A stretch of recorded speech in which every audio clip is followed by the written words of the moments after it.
ನಮಸ್ಕಾರ. ಆಹಾರ, ಆರೋಗ್ಯ, ಅಧ್ಯಾತ್ಮ ಈ ಸಂಸ್ಕಾರದ ಬೆಳಕಿಗೆ ತಮ್ಮೆಲ್ಲರಿಗೂ ಸ್ವಾಗತ, ಸುಸ್ವಾಗತ.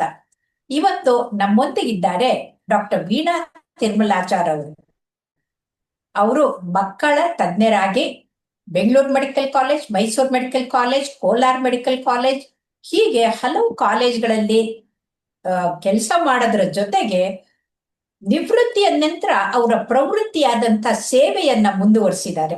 ಅದು ಶ್ರೀ ವಿವೇಕಾನಂದ ಸೇವಾ ಮೂವ್ಮೆಂಟ್ ಅಲ್ಲಿ ಅವರು ವಾಲಂಟಿಯರ್ ಆಗಿ ಕೆಲಸ ಮಾಡ್ತಾ ಇದ್ದಾರೆ. ಅದು ಪ್ಯಾಲಿಯೇಟಿವ್ ಇದರಲ್ಲಿ. ಹಾಗಾಗಿ ಹೀಗೆ ವೃತ್ತಿ ನಿವೃತ್ತಿ ಎರಡರಲ್ಲೂ ಕೂಡ ತಮ್ಮ ಸಾಧನೆಯನ್ನ ತೋರಿಸಿದಂತ ಸೇವಕರಾದಂಥ ಅತ್ಯಂತ ಉತ್ಕೃಷ್ಟ ವ್ಯಕ್ತಿ ವೀಣಾ ತಿರುಮಲಾಚಾರ್ ಅವರು ಇವತ್ತು ಮಹಿಳೆಯರು, ಅದು ಕೂಡ ಚಿಕ್ಕ ತಾಯಂದಿರಿಗೆ, ಅವರಿಗೆ ಹೇಗೆ ತಮ್ಮ ಮಕ್ಕಳಿಗೆ ಹಾಲು ಉಣಿಸ್ಬೇಕು, ಅವರಲ್ಲಿ ಬರುವಂತ ಸಂದೇಹಗಳನ್ನೆಲ್ಲ ದೂರಪಡಿಸಿ ತಲೆಯಲ್ಲಿರುವಂತಹ ಗೊಂದಲದ ಗೂಡನ್ನ ಸ್ವಚ್ಛಗೊಳಿಸಿ ನಿಮಗೆ ಉತ್ತಮ ತಾಯಿ ಹೇಗಾಗೋದು ಅಂತ ತಿಳಿಸ್ಕೊಂಡು ಬಂದಿದ್ದಾರೆ ಡಾಕ್ಟರ್ ವೀಣಾ ತಿರುಮಲಾಚಾರ್ ಅವರು. ನಮಸ್ಕಾರ ವೀಣಮ್ಮ. ನಮಸ್ಕಾರ. ಈಗ ತಾಯಂದ್ರೇನು ಆಗ್ಬಿಟ್ಟಿರ್ತಾರೆ, ಹಳೆ ಕಾಲದ ಹಾಗೆ ಮನೆಯಲ್ಲಿ ಅಜ್ಜಿ ಇಲ್ಲ, ಅಮ್ಮ ಇಲ್ಲ, ಒಬ್ಬೊಬ್ರೇ ಇರ್ತಾರೆ, ಗಂಡನಿಗೆ ಗೊತ್ತಿರೋದಿಲ್ಲ, ಇವ್ರಿಗೆ ಹಾಲು ಹೇಗೆ ಕುಡಿಸ್ಬೇಕು ಅನ್ನೋದು ಗೊತ್ತಾಗಲ್ಲ. ಯಾವಾಗ ಕುಡಿಸ್ಬೇಕು, ಮಲಗ್ ಕುಡಿಸ್ಬೇಕಾ, ಕೂತ್ಕೊಂಡು ಕುಡಿಸ್ಬೇಕಾ, ಏನ್ ಮಾಡ್ಬೇಕು ಅನ್ನೋದು ಕೂಡ ಗಮನ ಇರೋದಿಲ್ಲ. ಅವ್ರಿಗೆ ವಿವರವಾಗಿ ತಾವು ದಯವಿಟ್ಟು ತಿಳಿಸಿ. ಹಾಲು ಮಗುಗೆ ಪದೇ ಪದೇ ಕುಡಿಸ್ಬೇಕಾ, ಎಷ್ಟು ಗಂಟೆ ಬಿಟ್ಟು ಕುಡಿಸ್ಬೇಕು, ಏನು ಅನ್ನೋದನ್ನ ದಯವಿಟ್ಟು ತಿಳಿಸಿ. ನಿಮಗೂ ನಮಸ್ಕಾರ. ಇದನ್ನ ಕೇಳಿಸ್ಕೊತಾ ಇರೋ ಎಲ್ಲಾ ಮಹಿಳೆಯರಿಗೂ, ಅದರಲ್ಲೂ ನವ ತಾಯಂದಿರಿಗೂ ನನ್ನ ಅತ್ಯಂತ ಹಾರ್ದಿಕ ನಮಸ್ಕಾರ ಮತ್ತು ಗೌರವಗಳು. ತಾಯಿ ಆಗೋದೇ ದೊಡ್ಡ ಮಾತು, ಅದೇನು ಸುಮಾರು ಮಾತಲ್ಲ. ಈ ತಾಯಿಗೆ ಅನೇಕ ಸಂದೇಹಗಳು ಬರುತ್ತೆ. ಅದರಲ್ಲಿ ನಾವು ಸುವರ್ಣ ನಿಯಮಗಳು, ಗೋಲ್ಡನ್ ರೂಲ್ಸ್ ಅಂತೀವಲ್ಲ, ಕೆಲವನ್ನ ಹೇಳ್ಬೋದು. ತಾಯಿ ಹೆರಿಗೆ ಆದ ಕೂಡ್ಲೆ ಅರ್ಧ ಗಂಟೆ ಒಳಗೆ ತಾಯಿ ಹಾಲು ಕುಡಿಸಬೇಕು. ಅಬ್ಬೊಬ್ಬ ಅಂದ್ರೆ 1 ಗಂಟೆ, ಏನೋ ಸಿಸೇರಿಯನ್ ಆಗಿ ಶಿಫ್ಟ್ ಮಾಡೋದಂದ್ರೆ 1 ಗಂಟೆ ಆಗ್ಬೋದಷ್ಟೇ. ಯಾಕೆ ಹೊಕ್ಕಳ ಬಳ್ಳಿ 18 ಇಂಚ್ ಇರುತ್ತೆ ಅಂದ್ರೆ ನಮ್ಮ ಯೋನಿ ದ್ವಾರದಿಂದ ನಮ್ಮ ಸ್ತನದ ತೊಟ್ಟಿಗೆ ಅಷ್ಟೇ ದೂರ ಇರೋದು. ಹೊಕ್ಕಳ ಬಳ್ಳಿ ಅದನ್ನ ಕತ್ತರಿಸುವ ಮೊದಲು ಕೂಡ ಮಗುವನ್ನ ತಾಯಿ ಮೊಲೆಗೆ ಹಾಕಬಹುದು, ಇದರಿಂದ ತಿಳಿಯುತ್ತೆ. ಜೊತೆಗೆ ತಕ್ಷಣ ಕುಡಿಸುವುದ್ರ ಜೊತೆಗೆ ಬರೀ ಮೈಯಿನ ತಾಯಿ ಮತ್ತು ಮಗುವಿನ ಬರೀ ಹೊಟ್ಟೆ ಚರ್ಮಕ್ಕೆ ಒಂದು ಸ್ಪರ್ಶ ಆಗಿ ಅದು ಬಹಳ ಒಂದು ಉತ್ತಮವಾದ ಗುಣವನ್ನ ಕೊಡ್ತದೆ. ಬಾಂಧವ್ಯ, ತಾಯಿ ಮಗುವಿನ ಬಾಂಧವ್ಯ ಹೆಚ್ಚಾಗತ್ತೆ. ನಂತರ ಕ್ರಮೇಣ ಬಂದಂಗೆ ಮೊದಲು 3 ದಿನ ಮೊದಲೇ ಹೇಳ್ದಂಗೆ ಕೊಲೆಸ್ಟ್ರಾಮು ಜಾಸ್ತಿ ಇರಲ್ಲ. ಕ್ರಮೇಣ ಬಂದಂಗೆ ಒಂದು ತಾಯಿ ಮಗುವಿಗೆ 20 ನಿಮಿಷದ ತನಕ ಮೊಲೆ ಕುಡಿಸ್ಬೋದು. ಅದು ಕೂತ್ ಕುಡಿಸೋದು ಉತ್ತಮ, ಆದ್ರೆ ಮಲಗಿ ಕುಡಿಸೋದ್ರಲ್ಲಿ ಏನು ತಪ್ಪೇನಿಲ್ಲ. ಶಸ್ತ್ರಚಿಕಿತ್ಸೆ ಆದವರು ಮಲಗಿ ಒಮ್ಮೊಮ್ಮೆ ಕುಡಿಸ್ಬೋದು, ಪಕ್ಕದಲ್ಲಿ ಒಬ್ರು ನೋಡ್ಕೊಂಡು ಹೋಗಿದ್ರೆ ಸಾಕು. ನಂತರ ಅವರು 20 ನಿಮಿಷ ಕುಡಿಸಿದ್ಮೇಲೆ ಕೆಲವರು ಕೇಳ್ತಾರೆ, ಎಡಮೊಲೆ ಕುಡಿಸ್ಬೇಕಾ ಬಲಮೊಲೆ ಕುಡಿಸ್ಬೇಕಾ ಮೊದಲು ಅಂತ. ಇದು ಯಾವ್ದು ಮೊದಲು ಅನ್ನೋದೇನು ಪ್ರಶ್ನೆ ಅಲ್ಲ. ಈ ಸಲ ನಾವು ಎಡಮೊಲೆಯಲ್ಲಿ ಮೊದಲು ಕುಡಿಸಿದ್ರೆ ಮುಂದಿನ ಸಲ ಬಲಮೊಲೆಯಲ್ಲಿ ಮೊದಲು ಕುಡಿಸ್ಬೇಕು.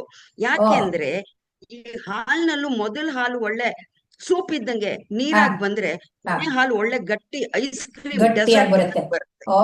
ಆದ್ರಿಂದ ಈ ಸಲ ಎಡಮೊಲೆ ಕುಡಿಸಿದ್ರೆ ಮುಂದಿನ ಸಲ ಬಲಮೊಲೆ ಕುಡಿಸ್ಬೋದು. ಕೂತ್ಕೊಂಡು ಕುಡಿಸ್ಬೋದು, ನಿಂತ್ಕೊಂಡು ಕುಡಿಸ್ಬೋದು. ಶಸ್ತ್ರಚಿಕಿತ್ಸೆ ಆಯ್ತು ನಾ ಕುಡಿಸೋಲ್ಲ ಅನ್ನೋ ಮಾತೇ ಇಲ್ಲ. ಅವರು ಶಸ್ತ್ರಚಿಕಿತ್ಸೆ ಆದ್ರೂ ಕೂಡ ಕುಡಿಸ್ಬೋದು. ಹಾಗಾಗಿ ಶಸ್ತ್ರಚಿಕಿತ್ಸೆಗೆ ಅನೇಕ ಔಷಧಗಳು ಕೊಟ್ಟಿರ್ತಾರೆ, ಹಾಲಿನಲ್ಲಿ ಬಂದ್ಬಿಡಲ್ವಾ ಅಂತ ಕೇಳ್ತಾರೆ. ಅವರು ಕೊಡೋ ಔಷಧಗಳು ಸ್ವಲ್ಪ ನೋವಿನ ಔಷಧ ಆಗಿರ್ಬೋದು, ಸ್ವಲ್ಪ ನಿದ್ದೆ ಬರೋ ಔಷಧ ಇರ್ಬೋದು. ಅದರಿಂದ ಮಗುವಿಗೆ ಏನೂ ತೊಂದರೆ ಆಗೋದಿಲ್ಲ. ಮಗು ಧಾರಾಳವಾಗಿ ಅದನ್ನ ಕುಡಿಸ್ಬೋದು. ಮುಖ್ಯವಾಗಿ ತಾಯಿಗೆ ಕುಡಿಸ್ಬೇಕು ಅಂತ ಒಂದು ಉತ್ಸಾಹ, ಚಟುವಟಿಕೆ, ಆನಂದ ಇದು ಮಗುವಿಗೆ. ಯಾಕಂದ್ರೆ ತಾಯಿ ಆದವ್ರಿಗೆ ಮೊಲೆ ಹಾಲು ಕುಡಿಸೋದೇ ಒಂದು ಪರಮಾನಂದ. ಅದರಿಂದ ಆಕ್ಸಿಟೋಸಿನ್ ಆಗತ್ತೆ, ಮಗುನ ಹಿಡ್ಕೊಂಡಿದ್ಕೆ ಸಂತೋಷ ಆಗತ್ತೆ, ಹಾಗಾಗಿ ಹಾಲು ಕೂಡ ಬರುತ್ತೆ. ಎಷ್ಟೋ ಜನ ಆತಂಕದಲ್ಲಿದ್ದವ್ರಿಗೆ ಹಾಲು ಬರದೇ ಇರೋ ಕಾರಣ ಏನು ಅಂದ್ರೆ ಅವ್ರ ಮನಸ್ಸಿನ ಆತಂಕ. ಯಾವಾಗ ಮನಸ್ಸು ನಿರಾಳವಾಗಿ ನಿಶ್ಚಿಂತೆ ಆಗತ್ತಲ್ಲ, ಆ ಹಾಲು ಗಂಗೆ ಹಾಗೆ ಸುರಿದೋಗುತ್ತೆ. ಅದು ನಿಜ ಮಾತು. ಇನ್ನೊಂದು ವೀಣಮ್ಮ, ಏನಂತಂದ್ರೆ ಪದೇ ಪದೇ ಕೆಲವರು ಕುಡಿಸ್ತಾ ಇರ್ತಾರೆ. ಒಂದು ಸಲ ಹಾಲು ಕುಡಿಸಿದ್ಮೇಲೆ ಎಷ್ಟು ಸಮಯ ಕಾಯ್ದ್ಬಿಟ್ಟು ಮತ್ತೆ ಕುಡಿಸ್ಬೇಕು? ಮಗು ಅತ್ತಾಗ್ಲೇ ಕುಡಿಸ್ಬೇಕಾ, ಅಥವಾ ಮಗು ಅಳದಿದ್ರು ಕುಡಿಸ್ಬೇಕಾ, ಅಥವಾ ಪದೇ ಪದೇ ಕೇಳ್ದಾಗೆಲ್ಲ ಕೊಡೋದು ಸರಿನಾ? ಯಾವುದು ಅಂತ ಕರೆಕ್ಟ್ ಆಗಿ ತಿಳಿಸಿ. ಮಕ್ಕಳಿಗೆ ಹಸಿವಾಗತ್ತೆ. ಅದ್ ಹಸುವಾದಾಗ ಅವುಗಳು ಯಾವ ತರ ಅವಕ್ಕೆ ಮಾತ್ ಬರಲ್ಲ ನೋಡಿ ಇನ್ನು. ಆದ್ರಿಂದ ಯಾವ ತರಹ ಅವು ಚಿಹ್ನೆಗಳು ನಮ್ಗೆ ಸೂಚಿಸತ್ತೆ ಅಂತ ನಾವು ಮೊದಲು ತಿಳ್ಕೊಬೇಕು. ಮಗುವಿಗೆ ಹಸುವಾದ್ರೆ ಅದು ಹಿಂಗೆ ಕೈ ಬಾಯಿ ಹತ್ರ ಹೋಗಿ ಒಂಥರ ಚಿಪ್ಪೊಕ್ಕೆ ಇದ್ ಮಾಡತ್ತೆ. ಪಕ್ಕದಲ್ಲಿ ಏನಾದ್ರು ಹಿಂಗೆ ಹಿಂಗೆ ತಿರ್ಕೊಂಡು ಹೋಗಿ ಅಲ್ಲಿ ಮೊಲೆ ತೊಟ್ಟಿದ್ಯಾ ಅಂತ ಹಾಲು ಹುಡ್ಕೊಂಡು ಹೋಗುತ್ತೆ. ಒಂದು ದಿಂಬೆ ತಾಕ್ಬೋದು, ದಿಂಬು ತಾಕಿದ್ರು ಹಿಂಗ್ ಹಿಂಗ್ ಹಿಂಗ್ ಹೋಗ್ಬಿಟ್ಟು ಹಾಲು ತೊಟ್ಟು ಹುಡ್ಕೋಕ್ ಬರುತ್ತೆ. ಈ ತರ ಒಂದು ಚಿಕ್ಕ ಚಿಹ್ನೆಗಳನ್ನ ತಾಯಿ ಗಮನಿಸ್ತಾಳೆ. ಈ ತರ ಅವಳು ಗಮನಿಸಿದಾಗ ತಕ್ಷಣ ಅದು ಅಳೋದಿಕ್ ಮೊದಲೇ ಎತ್ಕೊಂಡು ಹಾಕೊಟ್ರೆ ಬಹಳ ಸಂತೋಷ. ಅಥವಾ ಅನೇಕ ವೇಳೆ ತುಂಬಾ ಹೊತ್ತು ಬಿಟ್ಬಿಟ್ರೆ ಹತ್ತು ಸುಸ್ತಾಗ್ಬಿಡುತ್ತೆ. ಆ ಸಮಯದಲ್ಲಿ ನಾವು ಸ್ವಲ್ಪ ಅದನ್ನ ಕೆಜುವಲ್ ಸಾಂತ್ವನ ಮಾಡ್ಬೇಕಾಗತ್ತೆ. ಜೊತೆಗೆ ಮಗು ಅತ್ತಾಗೆಲ್ಲ ಹಾಲು ಕುಡ್ಸೋದೇನ್ ಬೇಕಿಲ್ಲ. ಯಾಕೆಂದ್ರೆ ಅದು ಅಳೋದು ಚಳಿಗಿರ್ಬೋದು, ಸೆಕೆಗಿರ್ಬೋದು, ಅಥವಾ ಯಾವ್ದೋ ಒಂದು ಇರುವೆ ಕಚ್ಚಿರ್ಬೋದು, ಅಥವಾ ಯಾರೋ ಜೋರ ಕ್ರೇಡ್ಲ್ ಅಲ್ಲಾಡ್ಸಿರ್ಬೋದು. ತಾಯಿ ಪಕ್ಕದಲ್ಲಿ ಆ ಬೆಚ್ಚಗಿದ್ದಿದ್ದೊಂದು ಥರ್ಮೋಸ್ ಫ್ಲಾಸ್ಕ್ ಇದ್ದಂಗೆ ತಾಯಿ ಪಕ್ಕದಲ್ಲಿ ಎದ್ದು ಹೋದ್ರೆ ಚಳಿಯಾಗಿರ್ಬೋದು. ಸೊ ಪ್ರತಿ ಸಲ ಒಂದ ಮಾಡುವಾಗ, ಕಕ್ಕಸ್ ಮಾಡುವಾಗ, ಹೊಟ್ಟೆ ನೋವಿಗೆ ಅದಕ್ಕೂ ಅಳ್ತಾ ಇರ್ಬೋದು. ಹೌದು, ಹೀಗೆ ಅನೇಕ ಕಾರಣಗಳಿಂದ ಅಳತ್ತೆ. ಆ ಅಳೋದ್ರಲ್ಲಿ ಹಸುವಿನ ಚಿಹ್ನೆಗಳಿಗೆ ಏನಂತ ತಾಯಿ ಗುರ್ಸೋದು. ಮಗುನ್ ನೋಡ್ತಾ ಇದ್ರೆ ಆಕಿ ಗೊತ್ತಾಗುತ್ತೆ, ತಾಯಿ ಕರಳಲ್ವೇ ಗೊತ್ತಾಗಿ ಆಗುತ್ತೆ. ಆದ್ರಿಂದ ಹಸುವಾದಾಗ ಹಾಲು ಕುಡಿಸ್ಬೇಕು. ಮತ್ ಹಾಗೆ ಹತ್ರ ಏನಿದೆ ಮಗು ತೊಂದ್ರೆ ಅಂತ ಹುಡುಕ್ಬೇಕು. ಗಿರ್ವೆ ಇದೆಯಾ, ಚಳಿ ಆಯ್ತಾ, ಉಚ್ಚೆ ಮಾಡ್ಕೊಂಡ್ಬಿಟ್ಟಿದ್ಯಾ, ಈ ತರ ಹುಡುಕ್ಬೇಕಾಗತ್ತೆ. ಹೌದು ಹೌದು ಹೌದು. ಆದ್ರೆ ನಾನು ಮಕ್ಕಳ ಹೃದ್ರೋಗ ತಜ್ಞೆ ಆಗಿ ಹೇಳ್ತೀನಿ, ಇದು ಸಾಮಾನ್ಯವಾಗಿ ತಾಯಂದ್ರು ಅರ್ಥ ಮಾಡ್ಕೊಳ್ಬೇಕು. ನಾರ್ಮಲ್ ಆಗಿರೋ ಮಗು ಹೊಟ್ಟೆ ತುಂಬಾ ಹಾಲು ಕುಡಿದ್ಬಿಟ್ರೆ ಚೆನ್ನಾಗಿ ಮಲಗ್ಬಿಡುತ್ತಾನೆ, ಅದು ಏನ್ ಮಾಡಿದ್ರು ಹೇಳೋದಿಲ್ಲ. ಆದರೆ ಯಾವ ಮಗುವಿಗೆ ಹೃದಯದಲ್ಲಿ ರಂಧ್ರ ಇರುತ್ತೋ, ಅದ್ರ ಎಡಭಾಗ ಅದಕ್ಕೆ ವೀಕ್ ಆಗಿರುತ್ತೋ, ಆವಾಗ ಸಕ್ ಸೈಕಲ್ ಅಂತೀವಿ. ಅದು ಸ್ವಲ್ಪ ಕುಡ್ದಂಗ್ ಮಾಡುತ್ತೆ. ಹಾಲು ಕುಡಿಯೋದು ಕೂಡ ಒಂದು ಎಕ್ಸರ್ಸೈಸ್ ಇದ್ದಂಗೆ. ಅದಕ್ಕೆ ಕುಡಿಯೋಕ್ಕಾಗಲ್ಲ, ಯಾಕಂದ್ರೆ ಹಾರ್ಟ್ ವೀಕ್ ಆಗಿರೋದ್ರಿಂದ ಅದಕ್ಕೆ ಹಾಲು ಕುಡಿಯೋಕ್ಕಾಗಲ್ಲ, ಸುಸ್ತಾಗಿ ನಿಸ್ತೇಜವಾಗಿ ಬಿಡುತ್ತೆ. ತಾಯಿ ಏನ್ ಅನ್ಕೊಳ್ತಾಳೆ, ಹೊಟ್ಟೆ ತುಂಬಿದೆ ಅಂತ ಬಿಟ್ಬಿಡ್ತಾಳೆ. ಆದ್ರೆ ಅದಕ್ಕೆ ಹೊಟ್ಟೆ ತುಂಬಿರೋದಿಲ್ಲ, ಮತ್ತೆ ಅಳಕ್ ಶುರು ಮಾಡುತ್ತೆ, ಮತ್ತೆ ಹಾಲು ಕುಡಿಸುತ್ತಾರೆ. ಹಾಗಾಗಿ ಇದು ಹಾಲು ಕುಡಿಯೋದು ಬಿಡೋದು, ಕುಡಿಯೋದು ಬೆಳೋದು, ಈ ಕುಡಿಯೋದು ಅಳೋದನ್ನ ಮಾಡ್ತಾ ಇದ್ರೆ ಮಗುಗೆ ಅದ್ರ ಬೆಳವಣಿಗೆ ತೂಕ ಗೇನ್ ಆಗದೆ ಇದ್ರೆ ಅವರು ತಕ್ಷಣಕ್ಕೆ ಮಕ್ಕಳ ಹೃದ್ರೋಗಕ್ಕೆ ಬಂದು ತೋರಿಸ್ಬೇಕು ಅಂತ ಒಂದು ವಿನಂತಿ. ಈಗ ಎರಡನೇದು, ನೀವು ಹೇಳಿದ್ರಲ್ಲ, ಹಾಲು ಮೊದಲು ಕುಡಿಸ್ಬೇಕು, ಕೂತ್ಕೊಂಡು ಮಲಗಿದಾಗ ಯಾವಾಗಾದ್ರೂ ಕುಡಿಸ್ಬಹುದು ಅಂತ.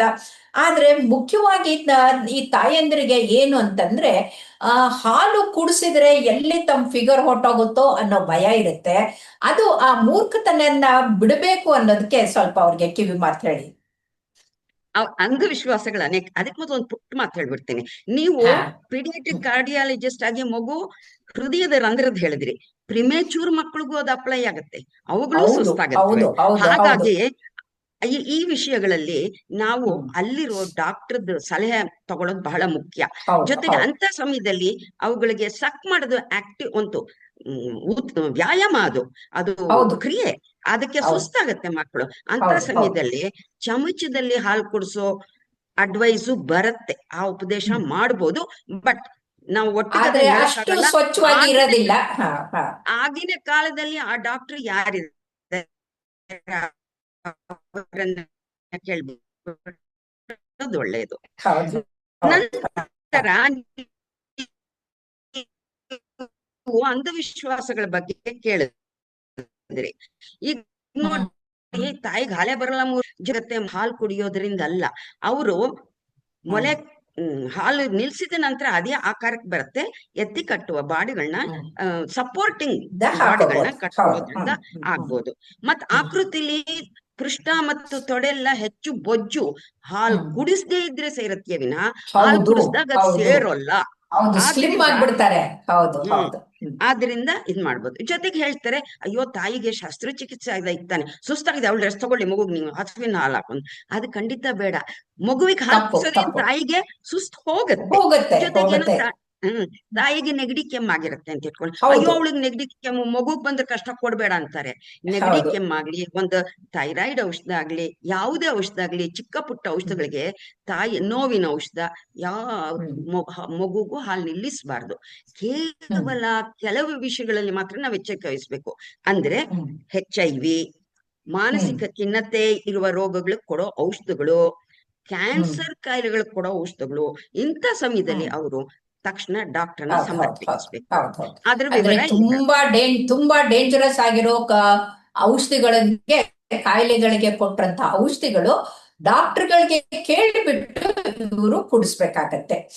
ಇನ್ನೊಂದು, ಈಗ ಕೊರೋನಾ ಬಂದಾಗ ನಾನು ಹೇಳ್ತಾ ಇದ್ದೆ, ಕೊರೋನಾ ಬಂತು ಅಂತಂದ್ರ ಆ ವೈರಸ್ ಹಾಲಿನಲ್ಲಿ ಬರೋದಿಲ್ಲ, ಮಾಸ್ಕ್ ಹಾಕೊಂಡು ಕುಡಿಸಿ, ನಿಮ್ಮ ಬಾಯಿ ಉಸಿರು ಅವ್ರಿಗೆ ಹೋಗ್ಬಾರ್ದು ಅಂತ. ಈಗ TB ಕಾಯಿಲೆ ಇರುತ್ತೆ, ನಿಮೋನಿಯಾ ಇರುತ್ತೆ, ಇನ್ನೇನೋ ಆಗಿರುತ್ತೆ ತಾಯಿಗೆ, ಅದು ಮಗುವಿಗೆ ಸೋಂಕು ತಾಗಬಾರ್ದು ಅಂತಂದ್ರೆ ಮುನ್ನೆಚ್ಚರಿಕೆ ಆ ಕೈ ತೊಳ್ಕೊಳ್ಳೋದು, ಮೊಲೆ ತೊಳ್ಕೊಳ್ಳೋದು, ಈ ಹೈಜೀನು ಅಂತಂದ್ರೆ ಸ್ವಚ್ಛತೆ ಎಷ್ಟು ಮುಖ್ಯ ವೀಣಾ? ತಾಯಿ ದಿನ ಸ್ನಾನ ಮಾಡಿದ್ರೆ ಸಾಕು, ಪ್ರತಿ ಸಲ ಸೋಪು ಹಾಕಿ ತೊಳೆಯೋ ಅವಶ್ಯಕತೆ ಇಲ್ಲ. ಇಲ್ಲ, ಒದ್ದೆ ಬಟ್ಟೆಯಲ್ಲಿ ಒರೆಸಿದ್ರೆ ಸಾಕು. ಯಾಕೆಂದ್ರೆ ತಾಯಿ ಹಾಲಿನ ಕೊನೆಯಲ್ಲಿ ಒಂದು ಗಟ್ಟಿಯಾದ ಹಾಲು ಬರುತ್ತೆ ನೋಡಿ, ಅದು ಶಕ್ತಿ ನಿರೋಧಕ. ಅದು ಬರೀ ಮೊಲೆ ತೊಟ್ಟು ನಿಪ್ಪಲ್ ಒಂದೇ ಅಲ್ಲ, ಅದ್ರ ಸುತ್ತ ಇರೋ ಒಂದು ಕರಿ ಭಾಗ, ಏರಿಯೋಲಾ ಅಂತ ಇರುತ್ತೆ, ಅಷ್ಟನ್ನು ಅದು ಕವರ್ ಮಾಡಿರುತ್ತೆ. ಅದು ಬಹಳ ಒಳ್ಳೆ. ಯಾಕೆಂದ್ರೆ ಎಷ್ಟೋ ಜನ ತಾಯಿ ಮೊಲೆ ಹಾಲು ಕೊಡಿ, ಕಣ್ಣು ತೊಂದರೆ ಆಗಿದೆ, ಬಾವಾಗಿದೆ, ಕಣ್ಗಾಗ್ತೀವಿ ಬಂದ್ ಕೇಳ್ತಾರೆ. ಇದು ಒಂಥರ ಆಂಟಿಬಯಾಟಿಕ್ ತರ, ಆಂಟಿಬಯಾಟಿಕ್ ತರ. ಸೋಪ್ ಹಾಕಿ ತೊಳೆಯೋದ್ ಬೇಕಿಲ್ಲ, ಒರೆಸ್ಕೊಂಡ್ ಕೊಟ್ರೆ ಸಾಕು. ಮೊಲೆ ಹಾಲು ಏನಾದ್ರು ಅಲ್ಲೊಂಚೂರು ಕೊನೆದು ಉಳಿದಿದ್ರೆ ಅದು ಒಳ್ಳೇದೇ ವಿನ ಅದು ಖಂಡಿತ ಕೆಟ್ಟದ್ದಲ್ಲ. ಏನು ಅದ್ಭುತ ಅಲ್ವಾ ನಿಸರ್ಗ!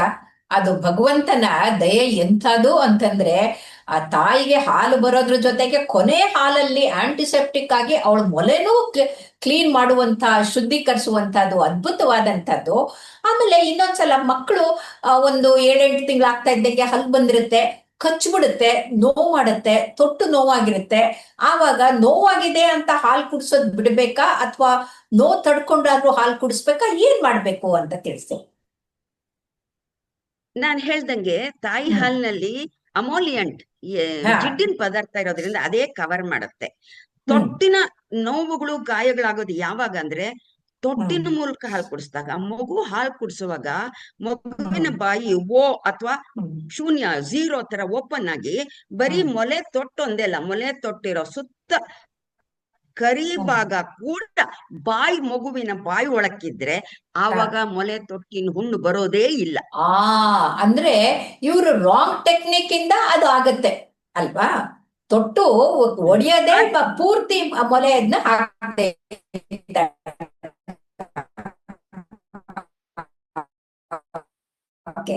ಪೂರ್ತಿ ಆಗಿ ಹೋಗ್ಬೇಕು, ಒಳ್ಳೆ ಸೀಲ್ ಆದಂಗೆ, ಆವಾಗ ಮೊಲೆ ತೊಟ್ಟಿನ ಹೋಗಲ್ಲ. ಆದ್ರೆ ಕೆಲವೊಮ್ಮೆ ತಾಯಿಗಳಿಗೆ ಒಂದೊಂದ್ಸಲ ಎದೆ ಕಟ್ಬಿಡುತ್ತೆ, ಪೂರ ಎಂಗಾರ್ಜ್ಮೆಂಟ್ ಅಂತೀವಿ, ಅವಾಗ ವಿಪರೀತ ನೋವಾಗತ್ತೆ.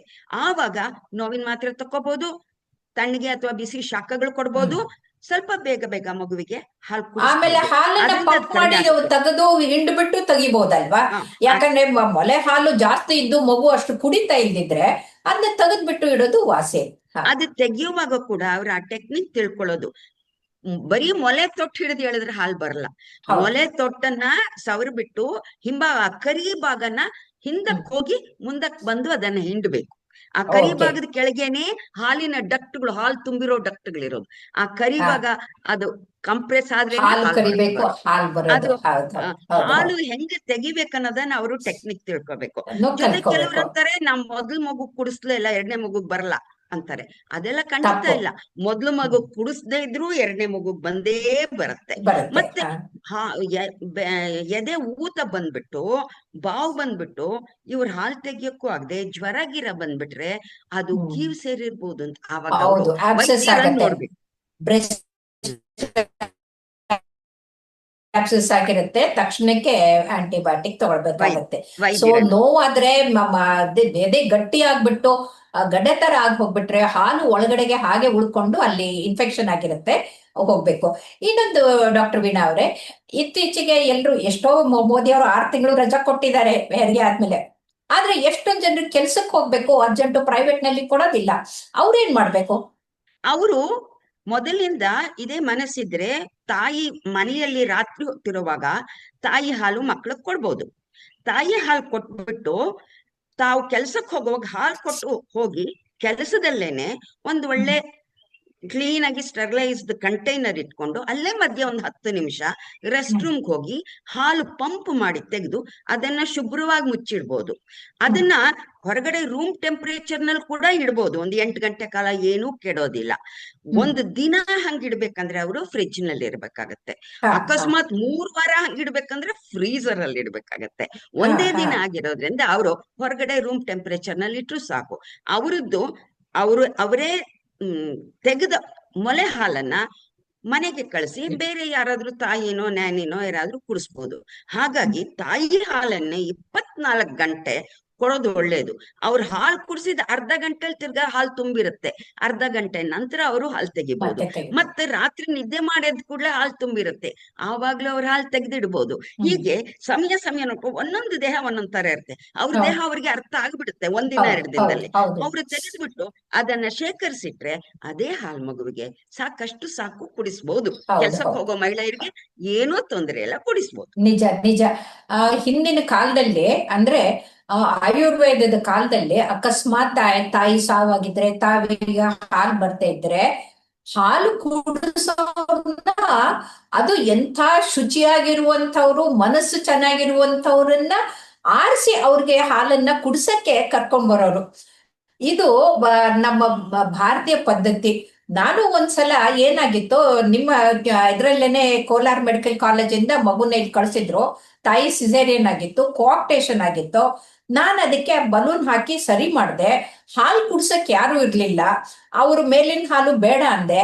ಇನ್ನೊಬ್ರು ಗೋವಾನಿಂದ ತಾಯಿ ಬಂದಿದ್ರು. ಆ ತಾಯಿ ಹಾಲನ್ನ ಆ ಮಗು 8 ತಿಂಗಳದಿತ್ತು, ಅದಕ್ಕೆ ಆ ಮಗು ಹಾಲನ್ನ ಈ ಮಗು ಕುಡಿಸ್ಬಿಟ್ಟು, ಅಂದ್ರೆ ಆ ಹಾಲು ಎಷ್ಟಿರುತ್ತೆ ಅಂದ್ರೆ ತನ್ನ ಮಗುಗೂ ಕೊಟ್ಟು ಬೇರೆಯವ್ರಿಗೂ ಕೊಡುವಷ್ಟು ಇರುತ್ತೆ ಅನ್ನೋದಕ್ಕೆ ಉದಾಹರಣೆ ಹೇಳ್ತಾ ಇದ್ದೀನಿ. ಹಾಗಾಗಿ ಇನ್ನೊಂದು ಮಗುವಿಗೆ ಹಾಲು ಕುಡಿಸೋದು ಕೂಡ ಅದು ಪುಣ್ಯದ ಕೆಲಸ ಅಂತ ತಿಳ್ಕೊಳ್ಬೇಕು. ಹಾಗಾಗಿ ಇವತ್ತಿಗೆ ಮಿಲ್ಕ್ ಬ್ಯಾಂಕ್ ಅಂತ ಶುರು ಮಾಡಿದ್ದಾರೆ, ಅದ್ರ ಬಗ್ಗೆ ಸ್ವಲ್ಪ ತಿಳಿಸಿ.